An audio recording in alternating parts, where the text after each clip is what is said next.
Welcome to the Open Bedroom Podcast. I'm your host, Jennifer Kalo.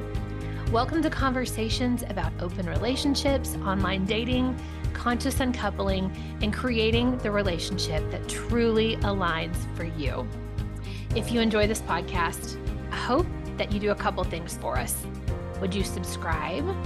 Would you write a review? Maybe share us with your friends. And lastly, follow us on the Open Bedroom.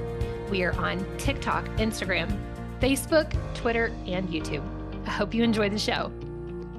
Hey guys, welcome to another episode of the Open Bedroom. Today, I have a guest, as you can see. This is Dr. Sarah Hill. She's a psychologist, a professor focused on women's health and sexual psychology.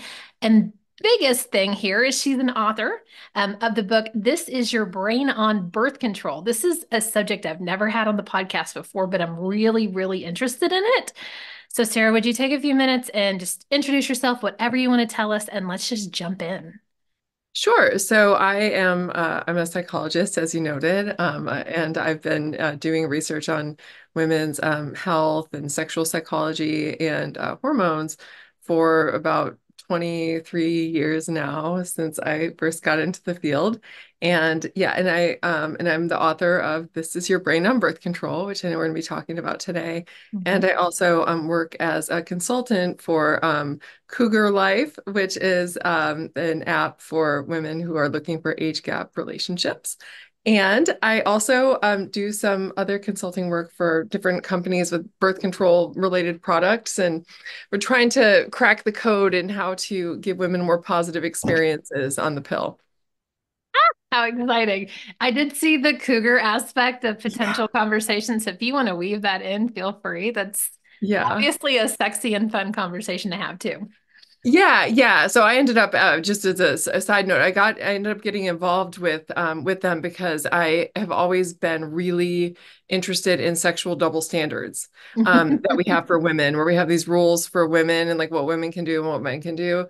And and one of those, of course, is just the idea that men can have sex with however many partners they want to, and we think that that's wonderful. And then if women do the same thing, we call them all sorts of bad names. Mhm. And when you look at age gap dating, it's the same thing. Like a man who dates younger, we just call them men, and like when women date younger, we have to have a predatory term associated with Right? it.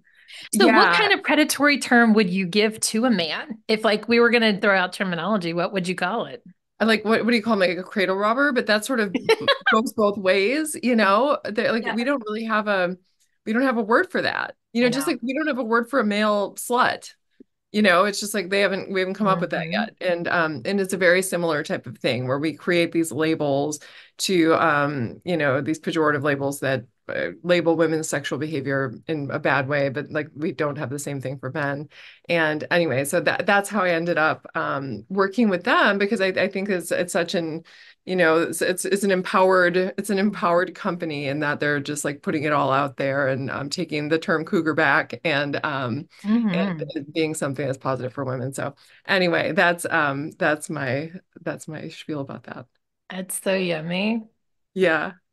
I don't have any experience dating younger men. I tend to reach older, but my partner's first sexual experience was with a cougar. And it's interesting how it's imprinted him like forever, like everything I think is related back to that first experience of losing your innocence and a woman really taking sweet, sweet care of him and like being phenomenal in bed. And so his very first experience, unlike most of us that were like, well, it kind of slipped in, or I sort of think maybe I was raped, or I don't really know what happened, or it was terrible, or of course I didn't have an orgasm. I didn't even know my own body. Like his Right. experience got to be really joyful and sweet and so Right. even as he's aged, it's been interesting because he's 42 now. I mean, it's been 20 years since he had his first Yeah. experience. He still has a thing for older women. That's so interesting. Well, there's a couple of things that are interesting about that. But my advisor, my background, my training is evolutionary psychology. And so we use these principles from the theory of natural selection to make predictions about, the types of behaviors that we'll see in the brain and everything else. Mhm. And so my advisor is David Buss, and he's a very famous evolutionary psychologist. And he has this theory out there about kinks and about fetishes, and it sort of relates to what you were just saying, and that's what it was reminding me of. And his Mhm. theory on kinks, and it's just an offhanded theory that he was talking about, and so this isn't like anything that's had any research done on it. But I remember him talking about like the idea that you have this like early sexual experience. So whether it's your first or one of the first, and if it's, whatever is like sort of the most salient feature of that event, that can be the focus of a kink. So if somebody like your partner was wearing like sexy heels or whatever, like you like the first time they were really like felt real sexual feelings towards somebody, they were weering sexy high heels, that can then Mhm. become fetishized. Or And then leather, the smell of yeah, leather. yeah, or leather. And so Um, this idea that your partner, even after all these years, still has this it's fascinating. special place in his heart for older women, I love. Yeah, I didn't quite understand it at first. I was like, so you're interested in women like 20 and 30 years older than you? And he was like, I just think they're so beautiful. And there's something about like the wisdom and the sexuality that exudes in an older woman that you just don't find in a 20 or a 30 or a 40-year-old. And so he's like, I've just always been attracted to older women. And so I think he's had several throughout the years. I'm actually younger than him by 2 years, but I am growing my hair. Can you see my gray? I am growing my hair out, which I think might be kind of a turn. It's a turn on for him. He's like, I love gray hair. I love just be natural. And I'm like, okay, so here we go. I love it. No, I love it. I think that that's really fascinating. And what's been fun about this work is that, I think that for a very long time we have these definitions of beauty, Mhm. and again, it's where it's one of these double standards where you have double standards for age and like what's acceptable for women and what's considered sexy and that sort of thing. Mhm. And it's not always true. It's like we've all kind of bought into this idea that youth equals beauty, but that's not 100% true, and that Mhm. sexiness sort of transcends age, and which is another thing I really love about the work that I do with Cougar Life, is because I love empowering women in this way, because I think, as somebody, because I'm 45, I'm about to be 46, and I'm like you, like I've always dated older men. That's my jam. It's like always been, and had relationships with older men. But I love, for women who are interested in younger men, being able to claim that space and Mhm. to understand and recognize that they're sexy still, that they're sexy to people who are 20 years younger than them. And they Mhm. are, it's because beauty is a lot more than what we've been led to believe that it is. Like sexiness is not as definable as smooth skin, youthful gait, or whatever, however we Mhm. define like traditional standards of beauty. Sexiness lives in its own category, and I think that it really Mhm. transcends, I think it transcends age. You're So right. And there's so many factors. I know this is like not at all we were going to talk about, but this is well, so I much know fun. it's I we'll love get it. to the Let's do pill. it. Hey, we'll get to the So, pill. Yeah. so think about like your imprinting, right? Think Mhm. about the way that you were raised. Think about as you're younger, what you are attracted to. And I can imagine a lot of guys, probably a lot of boys. So I'm thinking of like my teenagers' ages. They're 12 and 15. Super impressionable, super aware. Getting testosterone is happening. They're interested. They're, turned on. They're figuring out what they like. And they look at their mom, they look at their mom's friends, they see the women that are coming over, they're listening to discussions. And I'm sure that that's also some imprinting there where they're like, man, mom's friend is really hot. And I'm not sure why I'm attracted to her because I'm 15 and she's 40, but Right, wow. And just right. like all these things throughout life that then leave that impression. And one thing I'm finding, so we're in an open relationship. This is an open Uh-huh. relationship podcast. And what's Okay. interesting is, as I've started dating women, Uh-huh. I don't reach up. I don't reach for older. I'm not reaching for younger. Younger is reaching for me, which is fascinating. Like That we've is had a fascinating. 29-year-old, we've had a 33-year-old, we've had a 30, I currently have a 35-year-old girlfriend. We also have a 60-year-old girlfriend. So I don't typically reach up, but like it's fascinating to me now being like the cougar, the older one, where I'm like, these little 30-year-olds. are digging me and I'm 40. This is interesting. No, I love that. I love it. I think that's super interesting. I had this really great conversation with a journalist, and she was also bisexual, and she was talking about how she was at a bar and there was this like much younger woman Mhm. who, she thought kind of was flirting with her, but then she's like, no, no, there's no way that she's flirting with me because I'm 15 years older than she is. And Mhm. so she had that, that same script that I think a lot of women get, which is that, oh, I'm, just sexual white noise at this point because I'm, invisible. And no, and Mhm. it turned out this woman actually was flirting with her. And they ended up going out for a drink. But she said that even going out for a drink with her felt weird because she couldn't get that script out of her head, which was like Mhm. there's no way that she's into me. And so I mean it's been so deeply ingrained in all of us that we become irrelevant at a certain point in terms of what's sexy, and trying to help women rewrite that narrative, I think is really, really important because I don't I think that it's true. No, I was just like, I've totally been thinking the same thing lately because I have a lot of conversations with like clients or just friends who are like, I'm stuck in this marriage. No one's ever going to want me. I've spent 20 or 30 years raising their kids and being a stay-at-home mom, and I'm nothing. Like, I'm a shell of a person that's left after all these years of giving myself to my family and not figuring out who I am in the world. And I just kind of look at them and I'm like, do you have any idea how desirable you are?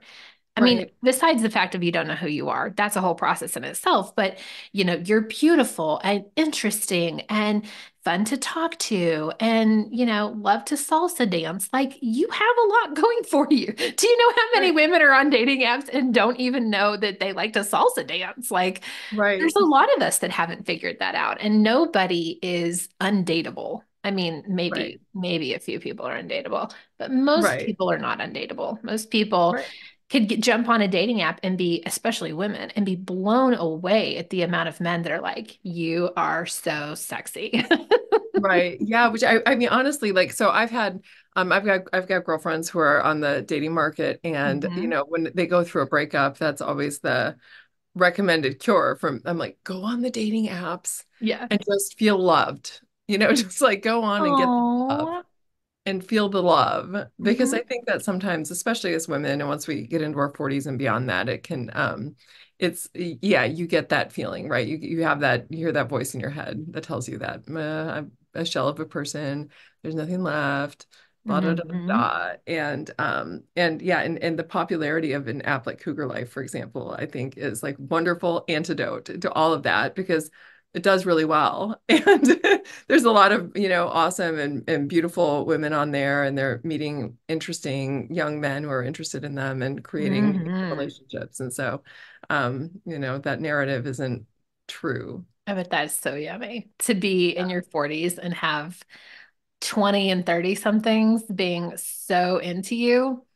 One of the things that I have really loved about dating again, in my late 30s and now 40s, especially with women, is realizing I'm perfect just the way I am. I don't need to lose the 20 pounds. I don't need to go crazy at the gym. Like, there is someone for everyone. And I'm super curvy. So, like, I found that not only is my partner really into curvy people, and now the women that we're with are really into curvy women, but I find like I look up now and I notice that the women that I'm attracted to are super curvy. I'm at the gym with the lady who's like, and I'm like, oh yeah, she is getting it on that stair stepper. Like, her ass looks Okay. amazing. And it's like all of a sudden you have just such a different view on not only understanding what you're actually attracted to, but realizing that your own body is beautiful and perfect for someone else. And we've spent an entire lifetime trying to, we're down on ourselves and we're trying to diet and we're trying to do this and we're trying to, like, if only I could look this certain way, I'm going to be perfect and someone's going to want me. There are millions of people on these dating apps, millions of people. And out of that grouping, I guarantee there are people out there for you that are really into exactly the way you look. So can I ask you a question? I know Yeah. this is like, So why is it that it was your relationships with women, do you think, that really like taught you that? Like, why did it take that to get you to do Good that? question. So for me, okay, when I first opened up my relationship 2 years ago, I was having experiences with men. And I also found total acceptance with men. I would walk into a bedroom with them and take my clothes off and wear lingerie. I love lingerie, so I have a lot of lingerie. But like when we'd get down to that level, they would be like, you are beautiful. And so that started to imprint into me. I am beautiful. Like these curves are beautiful. I've had two babies and two C-sections, and it's still okay. And I'm perfect. This is awesome. It was with women that I realized I think my attraction for people that look just like me. Like we have Oh, a interesting. girlfriend and she's so curvy. I think she's even like a little curvier than me. And every time I see her naked, I just like salivate. And it had this moment a few weeks ago where I was looking at her and I was admiring her and I was thinking, oh my God, I look like this. Like, this is what Scott, my partner, thinks about me when he sees me. He's not looking at me thinking, like, God, she has cellulite and like her stomach's too big. And like, God, I wish she'd go run on the treadmill, which I'm like right in front of my Peloton right now looking at it. But I do try. But all these things that I think are in our heads about what we think people are thinking about our bodies is not true. And so now that Right. I've been on the other side as a woman with another woman, looking at her body, basically looking at my own body and salivating, I'm like, I okay, I get it. And it's so I easy then love to it. take all of that mental shit and just throw it out the window and go, I can be fully present with this. I can enjoy this. That's fascinating. No, that's so, yeah, I think that that's really fascinating. I think it's really fascinating. And there's this research that was done like 100 years ago now, but it showed women line drawings, and I don't know if you've heard about this research, but it shows like figures like really, really thin and then to Hmm. get, to really quite heavy, Hmm. so and then, kind of curvy in the middle. And they ask women, what is the ideal body size for you? And like, what do you think, what's the ideal thing for men? And women are kind of like way over here on the what they choose. And when you ask men, it's it's shifted in the other direction. And it's like women really have a skewed view of what it is that is desirable to the opposite sex. So it's really interesting. And Isn't that it would hilarious? actually it would be really interesting to learn more about whether people who have same-sex preferences, whether or not they have more accurate views about that in general. You know what I mean? Like Mhm. whether your experiences are common and whether or not they transcend our gender, right? And also then tr like go into like the gay male population too. I'm just curious about that. But that's fascinating. I think it's a really fascinating question. Sarah's next research project. Yeah, exactly. Exactly. No, I think it's so fascinating. Fascinating. It really would be fascinating. And I wonder as well, like to your point, if men feel the same way. Mhm. Like I know that my partner is very mindful about his body and Mhm. probably extra critical, where I look at him and I'm like, you're fucking delicious. You don't understand how many women want a dad bod. Dad bods Right. and beards are the thing right now, just Yeah. like curvy women are the thing. Although it's interesting that you say that about the chart and how women are like, okay, the almost boyish figure is where I need to be. And I've noticed a lot of my friends are now doing this, the diet thing, the diet injections that everybody's like, it's like really for diabetics, but they're all taking it and it's like weight Yeah. loss. And I look at some of them as they're taking it, and I'm like, you look emaciated. And I wonder, sometimes we do things for our men that our men do not ask for. They don't Right. want you to look emaciated. They don't want you to look like an Ethiopian person. They're like, Right. please keep your curves. I love your curves. Or like Scott lately has been like, please stop doing Botox. Like, you don't need to do that. I love you. I love your eye crinkles. And I look at him and I think, I love your eye crinkles. Like I love when you smile and you have these sweet little crinkles around your eyes. And I would be sad if you Botox the shit out of them. And so I think as I get older, to our original point, like the what you see as beautiful and what you feel inside as sexy changes so much just throughout the evolution of our own lives. Right. Yeah. And actually, so here's a question. Here's another, another question for you. This has to do with hormones. So this actually makes like a nice transition I space. love it because I was about to lead us that way too. Okay, well, look at that. So, okay, so I have gotten emails from women Uh-huh. after so they read my book, and and it's about the birth control pill, and the way that it changes us psychologically. And one of the things that I write about is about how it can change our partner preferences and our sexual desire. Okay, and what the research finds is that women, because usually across a natural cycle, when women are cycling, Hmm. when estrogen is rising in the cycle, women experience like sort of a increase in sexual desire, but also sort of an increased preference for a masculinity on the faces of men, right? So they like sort of the Mr. Testosterone when estrogen is rising. What then later researchers asked is what happens when you put women on the pill, because the Yeah. pill keeps your hormone levels really low and flat, and it keeps you in a constant state in which estrogen is sort of the minor hormone, and Hmm. the major hormone is the synthetic progesterone or Hmm. progestin. And so researchers asked, well, if estrogen predicts a desire for testosterone, do women on the pill prefer a less masculine male face? And might they even choose less masculine male partners? Hmm. And what they found is that lo and behold, women's preferences on the pill sort of shift away from the sort of Mr. Testosterone toward more of like, the sort of average looking dad looking kind of guy. Hmm.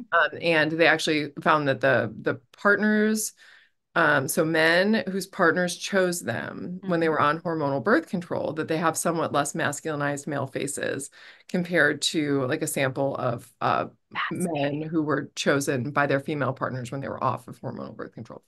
So this is a backdrop. Okay. And so now flash forward, Love and it. here's my question to you. Okay. So I have gotten emails from women since the time my book came out a couple years ago, telling me that when they go on or off the pill, it nudges them in and out of different sexual orientation, where they sort of get nudged toward being bisexual, or they get Hmm. nudged toward being exclusively lesbian or exclusively heterosexual.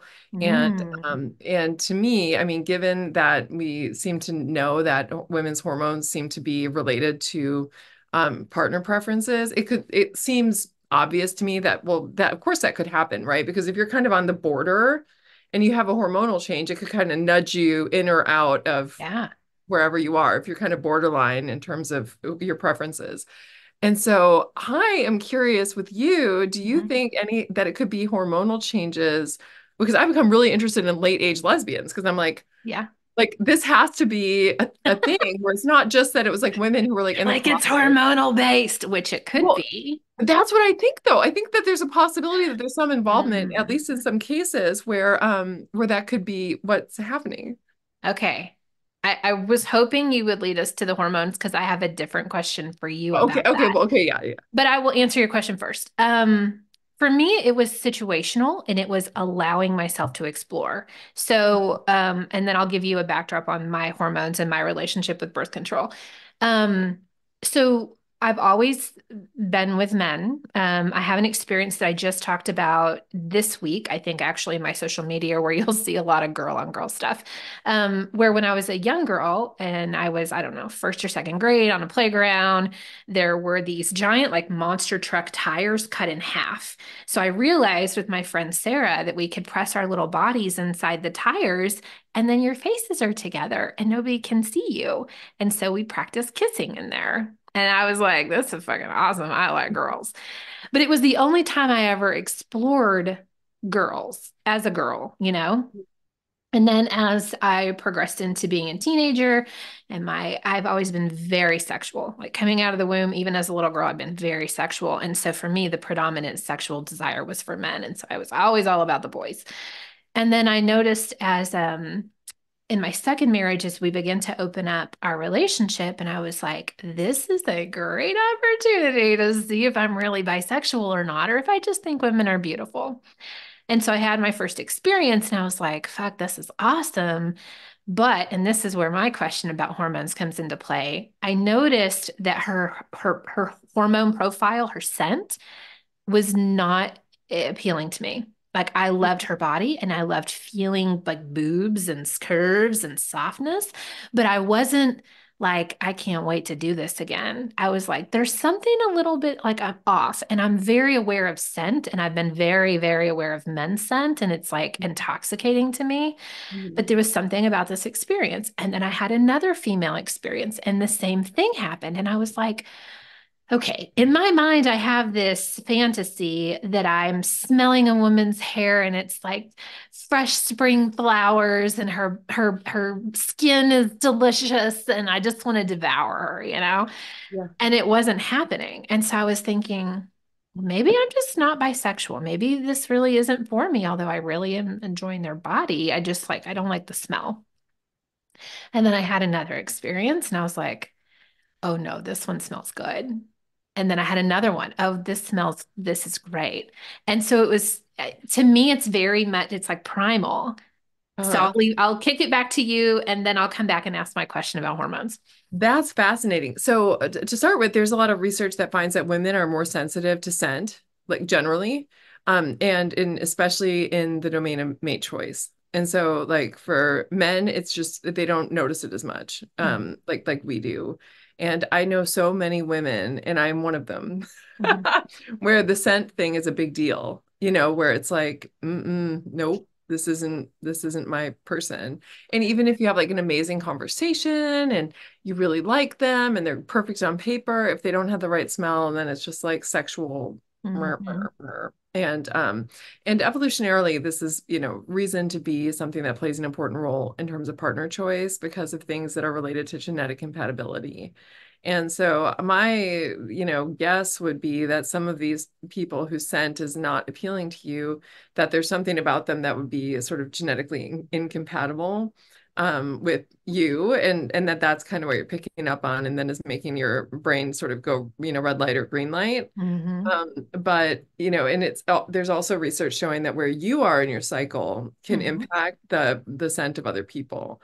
And so at certain points in our cycle, particularly when fertility is high, so when we're in the point in the cycle when conception is possible, mhm, which is usually about it's usually like day 9 to 14 of the cycle. mhm. If in the first day of your cycle is the first day you get your period, that's a time of an increased sensitivity to cues related to things like genetic compatibility and hormonal markers. And so it could also be that your cycle influenced your perceptions of the scent of other women. It could be, with the first woman, I only was naked with her one time. With the next one, that I still didn't feel like the scent matched right several, several, several times. And every time I would just be like, she'd leave and I'd be like, Scott, I just can't. I can't. I want Right. to. And she's Right. fun, but I can't. I don't like the way she smells. It was so weird. So I wanted to say one more thing about this before I go back to like my story and then ask you the question. But it's interesting that you're saying women on birth control, because of the lowered estrogen, tend to pick more feminine men. When the Mhm. reason that we go on birth control is to not get pregnant, and you need a dick to get pregnant.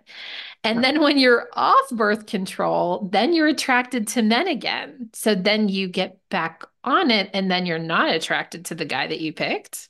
Right. And it also like because birth control is also oftentimes a libido killer.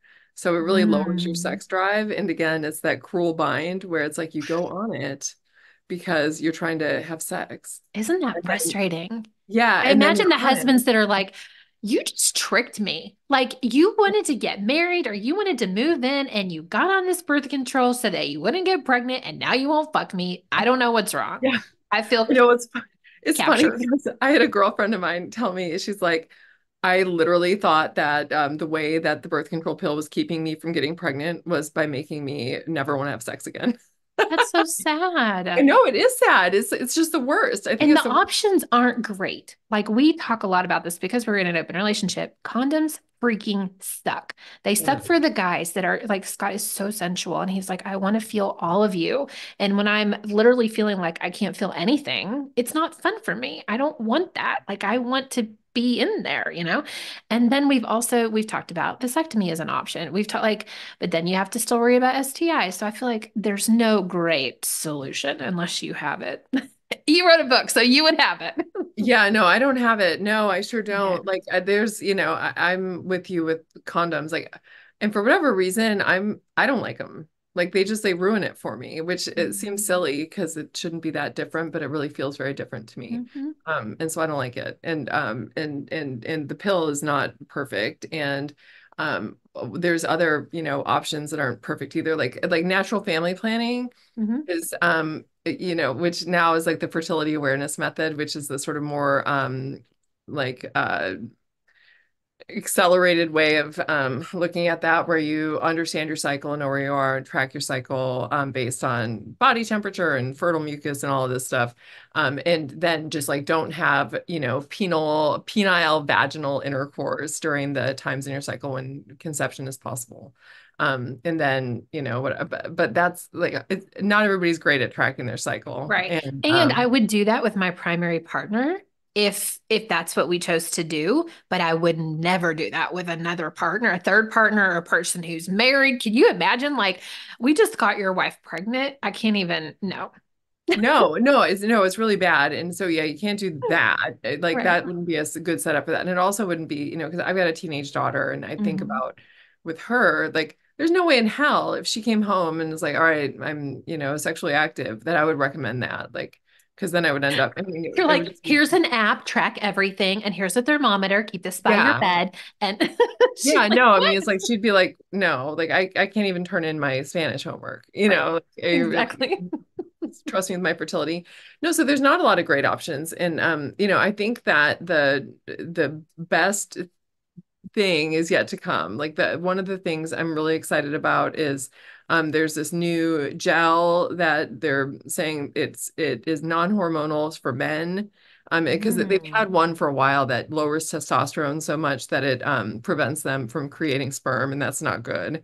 And that's Then our and, men don't want to have sex anymore, too. well, I know. It's just like, and women don't want to have sex with them. They're like what's wrong with you? So yeah, there's not a lot of great options out there. And so think my partner it has a vasectomy and makes life a million times easier. Mhm. Because then you don't have to worry about all of that stuff. But I mean, it's an imperfect world when it comes to what's out there, that's for sure. Which leads me to my stuff. Okay, so let's Right. talk about that. Yes. So I've been on birth control of some form since I was 14 years old. I am now 40. I don't know what it's like to not have it. So I moved from the pill to my first child. And then after that, I had my first IUD. He is now 15. So I've had an IUD in my body, except for being pregnant with my second child the entire time that I have been an adult. And what I have read is, to your point, the profile changes that I am afraid now, if I don't have one, I may not be as attracted to Scott. And I'm like, well, what the fuck do I do with that? So I went to my OB the last time which was just this year, that I had to have my Mirena changed out because it was like 7 years in. And she was like, okay. And interestingly, here's some things that we noticed. My smell changed. I started to have this, I don't know if it was like a strong odor, but it was not pleasant like it normally is. And Scott was like, "What is going on with you?" And I was like, "I don't know, but I can tell too." We were also like, I think in the middle of, like, we had like a new partner and we had a closed triad, so we were not using any protection. So it was also, the inside of her mixing with the inside of me because we were having three ways. And so that could have been part of it. But I think it was long enough that we noticed I smell different. I noticed he smelled different. I noticed I started to act differently. Instead of being so level, I'm very, very level. I was having these mood swings where I would just get really jealous or really sad, or it was weird. And so towards the end of that seventh year, Scott looks at me and was like, you really need to go get a new one put in because your hormones have changed. And I was like, you're right. So I talked to my OB and I said, like, what are my options at this point? I'm about to be 40. I don't want to have any more kids. Should I have like an ablation? Should I have my tubes tied? Should I try a different method of birth control? Should I try a copper IUD? Should I keep doing this? And she looked at me and said, I want to keep you on an IUD until you reach menopause. She was like, it's helping. And I don't know if this is true or not. I'm just telling you what she said. She said, this is help preventing uterine cancer. It's keeping everything thin inside. So there's no way you could have cancer. And I was like, okay. And she said, this is working for you. You've never had a problem with it. And it's the best form of birth control. Let's just keep you on it. And with all the like Mirena, they do all this subsidizing as well of so the price is like I think it cost me $40. $40 for the next 7 years to not have a Yeah, baby. no, that's a pretty sweet deal. So I think my question to you is I'm curious if what I have read about you coming off of birth control really does change the profile to the point where people are getting divorced or breaking up. And then what the hell do you do if you do like your partner, at least in your current state, and then you decide, I don't want to do this anymore, or I reach menopause and I don't need to have anything anymore? What Mhm. does a woman do? Okay, so I'm gonna answer your questions in Okay, reverse order. I'm ready. So the first thing is like if you are a woman and you're considering and you're on the pill and you picked your partner when you're on the pill and or hormonal birth control of any type, the IUD, what have you, and you chose your partner when, and you're worried about going off of it, know that most of the time it's okay. So what the research seems to find is that for some women, there's no difference. For other women, it actually increases their attraction to their partner.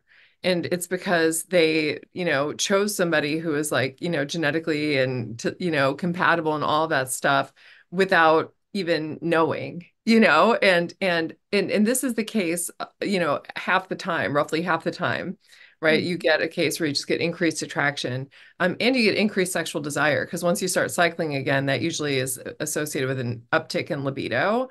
And Mhm. so that can be very positive. In some cases, it can lead women to say, oof, ooh, yeah, I misjudged. And that does happen, but it doesn't happen super frequently. It doesn't, the research seems to suggest that it's like some studies find that like in some populations of women no differences, right? So it's like you go off the pill, you feel the same about your partner as you did before. Other studies find this opposite pattern, right? Whereas if you're with an attractive partner, you become more attracted to them and you desire sex with them more. And if you're with a less desirable partner, that it has the opposite effect, where it's like, I mean, essentially what it does is it takes the blinders off. When you go off of it, you take off the blinders, and then once the blinders are off, that can have effects of no effect. It can have the effect of like, oh my gosh, this is the best thing I ever did. Like, and now I get to really experience this person and the way they smell and they taste. And because a lot of times when you're on a pill, that stuff gets blunted, or you're not as engaged with those kinds of stimuli. And how And does the pill differ from like being with an IUD or even the injections? I'm assuming then, you've studied all of this. yeah, yeah. And so which was going to get me to Okay, I'm your sorry. I didn't mean to story. jump the No, gun. no, no, no, but no, I mean, this is a really great question. So I'm just trying to remember me like at 14 and like, but then I wasn't really that close to boys. I wasn't sniffing yeah. and licking them at 14, so I'm not sure. Right. Yeah. Yeah. No. And like, so with the shot or with the implant, there you're kind of getting this heavy, you're having your HPG axis shut down. So that's your hypothalamic pituitary gonadal axis. It's essentially the communication pathway between your brain and your ovaries. What those things do is they get shut down when you're on those things, so you don't ovulate and you're not producing your own hormones. Mhm.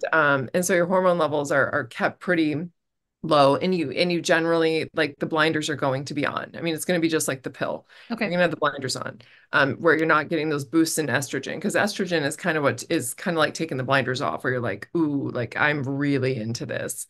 And for ovulating women, what we tend to find is that, when you're in the period of high fertility, like, right, in the estrogenic phase of the cycle, like, your sex partner just hits different. I mean, it just feels different. Mhm. Their skin feels better. It's just like, it's just being, you just like, they're craveable. And some of that gets blunted when you aren't having, these big estrogenic responses, that you get when you're naturally cycling. IUD is a funny one. And so here's where we're going to get back to your story. So the hormonal IUD, for almost everybody who's on it, it's like 85% of women or something like that. When they first get it put in, their brain ovary axis is shut down, right? So the communication pathway between the brain and the ovaries is shut down, which means that women are not ovulating. which means that they're not producing their own hormones. And so for these women, we would expect them to respond just like women who are on the pill, right? Because that's what the pill does, is it Mhm. shuts all that down, and then you get these synthetic hormones instead. So with the IUD, the crazy thing about it is that after, so after a year of being on it, what they find is that for like about 80% of women, they're not ovulating. Okay. And so during that first year, most women aren't ovulating. But by the time they measure women like 5 years later, Mhm. it's something like 80% of women are ovulating. Hmm. So at some point, they start ovulating again. And it's still effective because the IUD works by keeping your cervical mucus sort of incompatible with pregnancy and a bunch of other things that, like these mechanisms that aren't very well understood, but protect pregnancy in ways other than just not producing an egg, Mhm. which is what these other, forms of hormonal birth control do. So, women who are on the IUD are a weird case because I don't know, based on what somebody tells me about, like if they're on it, like what your experiences are going to depend on whether you're ovulating or not. Because Mhm. most of the side effects are felt by women who are having their ovaries shut down. Because when they're not ovulating and not producing hormones, and they're not really getting a lot of hormone from the IUD, that's a very unnatural state for women's brains to be in. Like we are hormonal creatures. And if we don't have a lot of sex hormone in our system, it doesn't feel right. And a lot of times that can make women feel kind of weird, and experience psychological side effects. Now, here's my guess about what happened with you. And I know this is just like hearing what you told me. This is just a guess. Given that you were on it for a long time and that everything was good and life was amazing and you were having all your usual sexual things or whatever, Mhm. but then things got weird, is I'm wondering whether one of two things happened. One, it would, maybe you weren't ovulating that whole time, right? You just weren't cycling, and then all of a sudden it's starting to wear off, Mhm. and you're starting to have a hormonal transition that happens with perimenopause, which I Mhm. mean starts when you're 40. I mean, it starts when women are in their late, that where you start to transition, and whether some of those weird things that you were experiencing just aren't the result of some of the natural hormonal changes that go on that aren't fun and are really not, pleasant for most women who are going through them. And so then getting a new IUD in where the hormone levels are now going to be higher because it's a brand new IUD, it's going to like then sort of set you straight, right? And like put you back into feeling normal again. Another possibility is that you were already ovulating, right? So you were on it and you're ovulating and whatever. And then that last year is just part of the again, starting the beginning of the perimenopausal transition, Mhm. where there's something happening there. Because the only, yeah, so it could be any of those Fascinating. things. The IUD is, like I said, it's so weird because I could meet 10 different women who are all on it, and their hormones could be absolutely different from one another, just depending on whether or not they've started ovulating or not. And so, and it's the only group that's like this. Like, there's no other form of hormonal birth control that is a black box in this way. Like, you'd have to like test whether you're ovulating, and that's something that you can do using different types of hormone tests. But if you see whether you're ovulating or not, that also might give you some information, some like intel and like insight into what's happening. I'm honestly kind of scared of like, who would I be without an IUD? Would I be the crazy woman? Would I be the one that's like super emotional every month? Because Right, what's interesting is when you have one, I don't really have a period. Every now and then I'll spot a little bit. right. So over the years, as I have just actually had a real one, even if it's 2 or 3 days, like required a tampon, I am like, this is fucking barbaric. Like, I get mad. I am like, I don't understand why we're still bleeding. It's over. Like, I don't know how many years ago it was that I had a period, but I was just like, this is fucking weird. And so my brain thinks I'm not supposed to have periods, but I'm a Right, woman and I ovulate and I should. So right. it's just fascinating to me, especially because a lot of my friends are into like, they call it like their moon cycle and they're very in touch with their cycle and the moon and the thing and the energy. And I'm just like, I don't understand because it's all like Right. You're numb like, to just me. shut that shit down. It like Like, doesn't I don't exist to remember. me. Well, I don't think so. Here's the thing I'll say to you. You don't need to be scared. Like, so when we think about how hormones change people, kind of nudge people in different directions, it's generally not a sledgehammer, and Okay. so yeah, and so like generally, so for example, the people that we tend to see really fall apart either when they go on or off of the pill are people who have family predispositions toward, the like having mental health problems, for example, or Mm, inflammatory conditions. And so it's not something generally, and this isn't always true because there are some types of hormonal birth control that I mean will absolutely, like there was one product I used that I won't name, but I mean I just cried solid. I was just like I was every and I thought so I was like I think that the way that this works is by making me unfuckable. Just like such nobody such wants a to fuck you basket while you're case. sobbing the entire Right, time. exactly. It's like such a basket case that nobody would touch me. That's Um, hilarious. it's so bad, but and so that people have these kinds of issues, but for the most part, it's going to kind of nudge you. And for some people who are again, it's like with the sexual orientation thing, right? If you're kind of borderline, it might nudge you into one.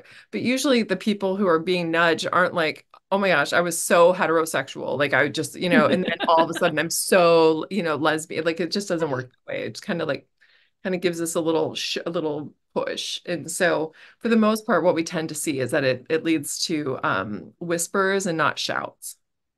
So, speaking of the whispers, one thing I've become very aware of in just the last few months is the more time that I get alone with women to have sex without Mhm. Scott, the more that I crave women. Like, the more that I'm really opening up to this whole, like, this is delicious. Uh, And so I'm wondering as well, like, just again, like kind of evolution and how we've been programmed, and we're supposed to go find our husbands and have a house and children because we're not programmed to go find a girl if you're a girl, right? That I haven't had and hadn't had time or experience to really play with this. And right. I'm finding that the more that I'm having a makeout session or the more that I'm having sex with women, the more I'm craving that and the more I want more of it. Does that make sense? Is that weird? Yeah, I think that that's really interesting. And I think that I mean, I don't know. I don't know if it's just like a function of women's sexuality generally. Because so and were you ever this way with hetero? Because so for me, and this is like, but it's based on my understanding of your podcast, there is no TMI. So No, no, no, go for it. yeah. So, I mean, I find with myself, like, if I haven't had sex in a couple of days where I'm like, I have sex, I can take it or leave it. But then after I have sex, then I'm like, okay, I need to have sex again. Like, and I need to have sex again. And Mhm. now I also need to have sex. And so where it's like, it's just like kind of like it turns the switch on, like, oh yeah, like I forgot about this. Like, Yes. yeah. And so I wonder if there's some sort of a general thing that tends to lead to that, regardless of the sex of our partner or but I mean just like generally speaking about like the you know being sort of really open to this a new experience that you're having. There's all of this really wonderful research on women's sexuality and how much more fluid it is relative to men's. And I don't know if you're aware of any of this research, but there's been a lot of really great sex research looking at like what sort of turns men and women on. Mhm. And what they find for men is that like if a man is a heterosexual or like an obligate heterosexual or an obligate homosexual and you show them pornography, right? And it's like they'll show them pornography of males having sex with males, males having sex with women, women having sex with women. And then they'll also show them pictures of bonobos, right, having sex with each other. And what you see for men is that heterosexual men will become physically, because they actually use a plethysmograph to measure penile tumescence. So, like, are they Mhm. getting a little bit of a micro erection? So, Mhm. not just like what their reported feelings are, but like what they experience physiologically. And they do the same for women. I'm using a vaginal plethysmograph, which is you put it in your vagina and it measures blood flow. And so what they find is with men is that it's very much like what they respond to is very mapped onto their sexual preferences. So for gay men, for example, heterosexual sex gets them aroused and men having sex with men gets them aroused. And the reason they're looking at naked men, right? And Mhm. for heterosexual men, because that was for gay men that I was talking about. I don't know if I flipped it for straight men, it was looking at women having sex with women and then men having sex with women because they're looking at Because women. there's women, right? Women, okay, doesn't matter. Okay, so if a woman is bisexual, gay, or Mhm. straight, they have a response to all the different types of porn, including the bonobos. Wow. Yeah. And so all of this just going to show that women are just more sexually Good. fluid Mm-hmm. and that it's like less about who the target of our attraction is than it is about sexual arousal and attraction. And that for women, it can just really map onto different types of people in a way that it can't for men. And the reason, there's a lot of different hypotheses about why this is true. And, it's sort of the explanations for this that have been given is like one, which is a very depressing but unfortunately true part of it is just that because, for women, unfortunately, sexual violence has been something that has been, something that we've had to deal with since the time of, we've been around as a species. Having a body that physiologically responds to things even if like we don't necessarily feel consciously that we're into it, like the bonobos, for example, the women don't report that they're feeling sexually aroused, but their body is feeling aroused. Mm. That this is something that would be very protective in that context. But the other part of it is that for women, having relationships that you solidify with sex is something that provides us with a lot of benefits that aren't available to men just in terms because women can use sex as currency in a way that men cannot, just meaning that we use it a lot of times instrumentally, like to feel close to a partner or to build a relationship, right? Whereas men don't really use sex that way in the same way that we do. And so just this idea that women have this lability when it comes to their like what's arousing to them and that sort of thing, simply because it allows us to use sex as a tool in addition to using sex as, something that's enjoyable. But because of this, I think it opens up our sexuality in these big, really cool ways, in ways that men's don't, which is why you tend to see fewer men that are kind of open to different types of relationship Mm-hmm. patterns than women. Which is so fascinating. It's also fascinating. And I'm sure they're programmed that way because of procreation. Like, Yeah, we need you to be attracted to this certain thing so that we can continue to like forward humankind. And then with right. women, it's just like, whatever, we'll fight Yeah, well, all of no, it. exactly. Yeah, exactly. No, exactly. Exactly. You hit the nail on the head. I feel like I could go on forever with you because I have a bunch of other really fun topics that maybe we could go into, but we have already been here for an hour. Can you believe it? No, I can't. That's so funny. So We'll I have want to to. just drop something and maybe we come back on and talk about this. Scott and I Okay. have been playing with desire Mhm. and kind of patterning for specific desire. So I didn't realize until just a few months ago that when he watches porn with women that look like me. Okay. And he's like, I do it because I want to be attracted, even more attracted to you. And I want to pattern my attraction and train it to be for you. And so I don't, isn't this fascinating? And I was Yeah. like, what? What are you talking about? I was like, I kind of watch everything, which just goes back to women being fluid. I'm like, I sometimes get really curious and I watch threesomes where the men are bisexual so I can see guys have sex. And that's really hot to me. That sometimes then leads me to like gay porn. And then sometimes I watch, I don't know, like horny housewife porn. And like it's always something different. And I'm really drawn to the redheads and the blondes and that like I like all of the variety of it. And so, but he was like, well, this is the way I want to pattern myself. Like this is the way I want to teach myself. And I was like, okay. So I started playing with it. And after that conversation, we started creating our own kind of spank bank of material of our Okay. own pictures and our own videos and our partners. And so I now, instead of running to my ethical porn site, which really takes a while for me to get into, I just drop right into our own content of me giving him a blowjob or him fucking me, where I've got the audio turned on and I instantly can melt into yumminess and I can actually orgasm faster. That's fascinating. I That's have so no idea if fascinating. you've played with this at all. No, I'm not, and I haven't heard, this is the first I've heard of this. It doesn't Mhm. mean that it's like, not something that other people know about. I've never heard of this, but I think that it's really fascinating. And I'm wondering like if this works. Do you know what I Right? mean? Like because I think about all of the because especially like people in long-term monogamous relationships, which are hard to keep, the sexual Spicy. chemistry. Yeah, I mean, it's Hmm. just hard. And so, like, whether this sort of thing would actually be really palliative to these, suffering sex lives, because what an interesting idea, right? Or for Or people, not even suffering. Like, how does it amp up your chemistry with your partner when right, now every time you see them, you're like, I was just masturbating to you this morning, like last night. Okay, I have right, a crazy high sex drive, crazy high. Like I could have sex 5, 10 times a day. If I would, I don't, but I could. right, right, So I like it every day, if not every right. other day. And Yeah, so if he's not available or and my other partners aren't available, I have sex with myself. So last right. night I went to bed and he was busy and doing whatever. He's not responsible to give me orgasms. I'm responsible for myself. So I was like, I'm gonna I go to feel the bed. same. Yeah, I'm like, you don't have to come. I'm gonna masturbate because I'm really fucking horny. And I got out our spank bank and I was like, oh, there's stuff in here I forgot.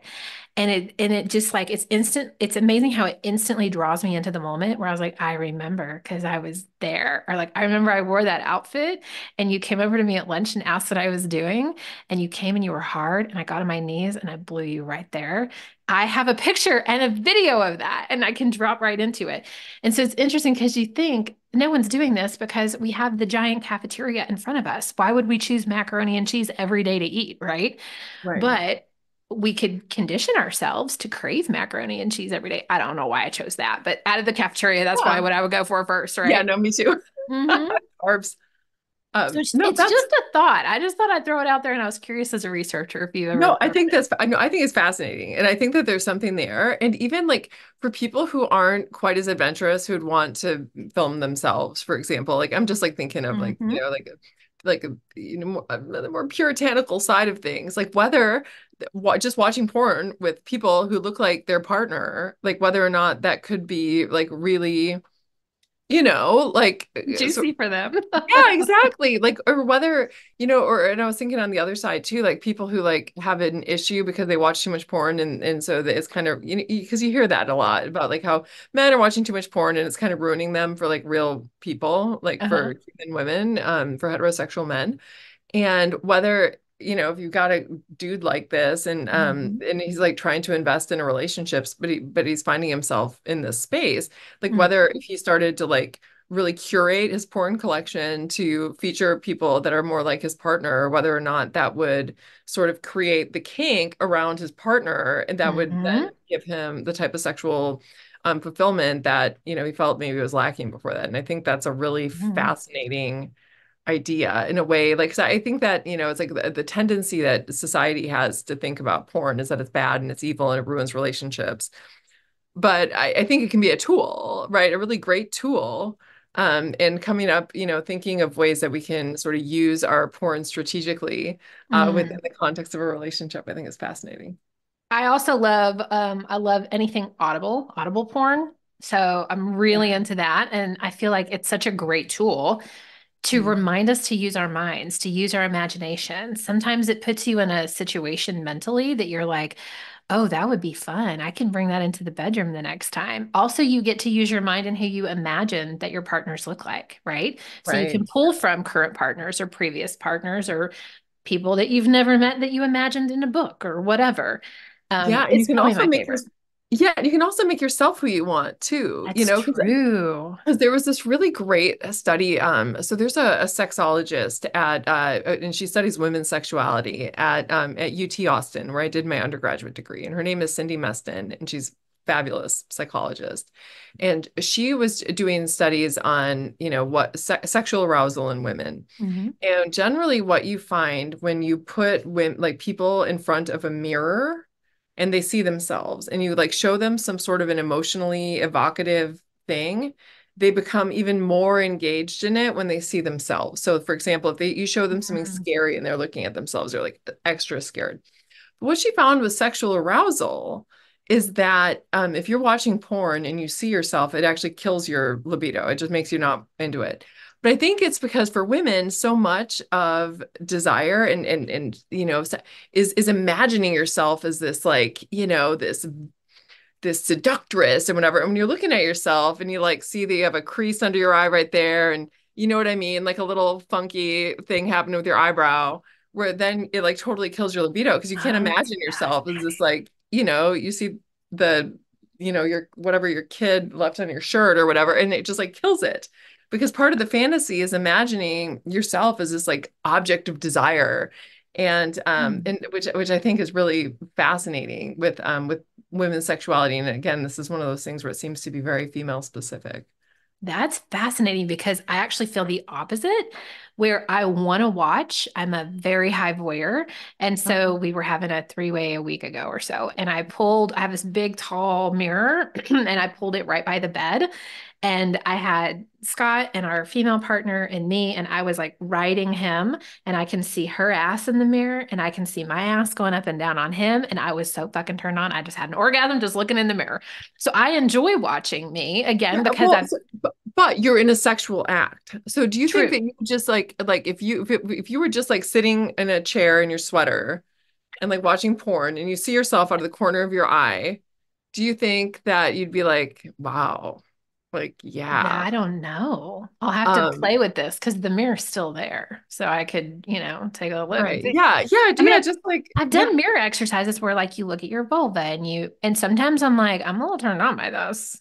right, yeah, So, yeah, but I feel like I'm very mentally wired like a guy. And so maybe that's why. Maybe I'm wired differently than the majority of women that are like, I don't want to look at my crease in my eye, or I'm just like, right, yeah, yeah, yeah. That's so funny. I love it. You're like, show me that crease. Show me every crease. I love the crinkles in your eye. Love it. Oh my That's God, Sarah, this has been so much fun. I feel like we could just talk forever. yeah. What if people are listening and they're like, I fucking need more Sarah in my life? What do you want them to do next? They can go find me on either on my website, which is sarahehill.com, and that's Mhm. Sarah with an H, or I'm on social, and my handle is Sarah E. Hill PhD across all platforms. I'm most active on Instagram. Awesome. So people should follow you first. And what about your book? Who is your book for? So my book it's just for women. I mean, honestly, the first, if you're a biological female and have ovaries, and then I wrote the book, and not to exclude anybody, but the book is written about like what it means to have a cycle and what it means to have cycling hormones, and then what happens when we turn the volume off on that. And so the first couple of chapters are just spent explaining like biologically what does it mean to be a biological female and to have ovaries and to cycle, Mhm. and how do our different cycling sex hormones influence the way that we think and feel and experience the world? And then what do we know about hormonal birth control and the way that that changes all of that? And then we sort of Mhm. march through the way that it affects sexual desire, the way that it affects partner preferences, the way that it affects mental health, and the way it affects our stress response. And we sort of Mhm. march through the different things that the research has been investigating. So, This has been amazing. Thank you so much. For those of so you listening, I'll put all the links to Sarah in the notes below. Please stop whatever you're doing now that you're at the end of this podcast and go follow her and just watch. Watch, listen, maybe buy her book and learn some new stuff. This is fantastic and so fascinating, and just go be curious. Hey there. Did you know that I do online coaching? Yes, I do online coaching in the sex and relationship space. Some of the topics that are near and dear to my heart are open relationships. So that includes polyamory, swinging, or what we call the lifestyle. I also love conversations around online dating. We're talking Bumble, Tinder, Field, and more. And then the last thing that's really passionate and close to my heart is conscious uncoupling. That means we get to break up with people with love and respect, with dignity and hope. We get to create a life for our children that gets to be a little bit different. We can do things better than we have in the past. So if any of these topics sound interesting to you and you'd love to get some coaching from me, check out the link in the show notes or the link in my bio for more information on coaching with Jen.